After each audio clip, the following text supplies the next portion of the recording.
कुछ साल पहले यहाँ खुद सीएम इसी स्कूल में आके गए थे, उन्होंने विजिट की थी, उन्होंने भी कुछ कमिटमेंट की थी यहाँ। अभी कमिटमेंट अगर आप देखें तो रास्ते भी 2 साल पहले बन चुके थे, कहाँ गए? ये कल जो रिपेयर हुआ वो कहाँ गया? यही बात है। आपण लहान मुलांना चॉकलेट दिलंय, त्यांचा सत्कार देखील केला, काय नाही, मी या दोघांचं कौतुक करायला आलो. खरं म्हणजे त्या दोघांनी जी हिंमत दाखवली आणि अर्थात शाळेत बसल्यानंतर बाकीचे पण, म्हणजे ती एक लहान मुलगी मला बोलली, मी त्यांना विचारलं तुमची काय इच्छा आहे, तुम्हाला काय सांगायचं मला, आणि तिने हळू आवाजात मला सांगितलं आम्हाला शाळा पाहिजे.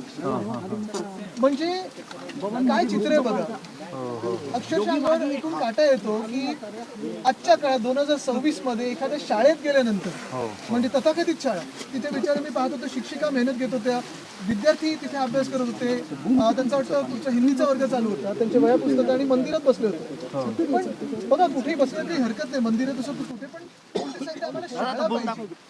मग आम्हाला विद्यार्थी सांगत होते की 3-4 वर्ग वेगळे वेगळे एकत्र बसतात. आणि बघा आज मी येऊन गेलो, ही परिस्थिती आपण आज माझ्यासोबत आल्यात, कदाचित आपण इथून निघाल्यानंतर परिस्थिती किती बदलेल हा एक प्रश्न आहे. पण सरकारला जाग येणार आहे की नाही, सरकारची जबाबदारी काय आहे, आपल्या ह्या शालेय शिक्षण खात्याचं बजेट किती आहे. आज ही मुलं जी चालत जातात, मी त्यांना विचारलं जेव्हा माझ्यासोबत, मी त्यांना बोललो गाडीत बसा, मला रस्ता दाखवा, तेव्हा अणवानी आलेत, कारण यांच्या पायात जे चपलं असतात त्या पण फाटतात इथे. अशी जर परिस्थिती असेल तर काय आपण फ्युचरबद्दल बोलतोय, काय भविष्याबद्दल बोलतोय, काय सुपर पॉवर आणि काय $1 ट्रिलियन इकॉनॉमी आपण करणार आहोत. बरं इथे येताना रस्ते जर पाहिले तर पॅसेंजर कार्स पण अडकत होत्या, लॉजिस्टिकचे मोठ्या टेम्पो पण अडकत होते. तुम्ही इंडस्ट्री इथे खेचून घेणार. आज चाकणमधली बातमी आहे की 20 इंडस्ट्रीला निघून जायचं तिथून, का तर रस्ते नाहीत, पाणी तुमतं पुरेसं पाणी सप्लायमध्ये नाही आहे, विजेचा प्रॉब्लेम आहे. मग काय आपण नेमकं डायव्हर्समध्ये जाऊन सहाय्य करत असतो, कशावर करतो. आपल्याच खासदारांनी विचारलेल्या प्रश्नाला उत्तर मिळालं. 35,211 म्हणजे वाजे साहेबांनी जो प्रश्न विचारला, 35,000 इथून निघून जातात महाराष्ट्रातून गेल्या 5 वर्षात. मग आपण काय नेमकं डायव्हर्सला जाऊन साधतोय किंवा कुठे जाऊन साधतोय. सामंत यावरती म्हणतात की याबाबत मला काही माहिती नाही, मी याबद्दल चौकशी किंवा माहिती घेऊन तुम्हाला सांगतो. नक्की त्यांना अवतीभोवती काय चाललंय त्यांना ती तरी माहिती आहे का. हा पण रस्त्याच्या डांबराबद्दल खूप माहिती आहे, विचारा त्यांना, नक्कीच विचारा. उदय सामंतांना खास रस्त्याच्या डांबराबद्दल विचारा आणि रत्नागिरीत जाऊन विचारा.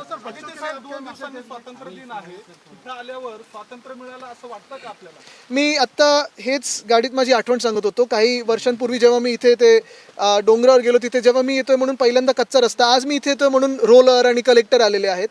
खरोखर है ना, आपण ह्या 80 वर्षात आणि खास करून 10 वर्षात विकसित भारत अच्छे दिन वगैरे आपण जे बोलतो, जेवढा फंडाचा वापर सगळीकडे झालेला दिसतोय, तो फंड गेला कुठे.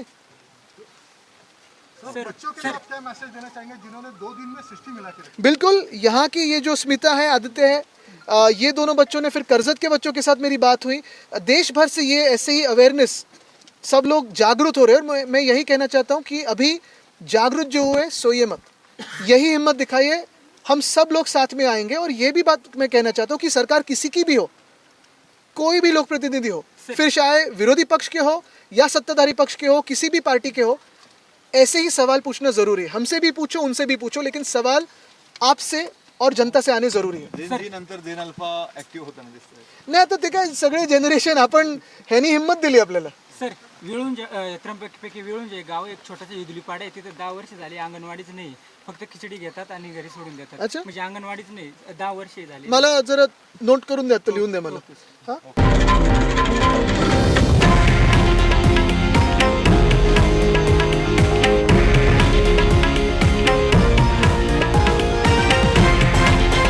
हे आहे देशातील नंबर 1 न्यूज नेटवर्क आणि आपण पाहत आहात TV9 मराठी, एकमेव.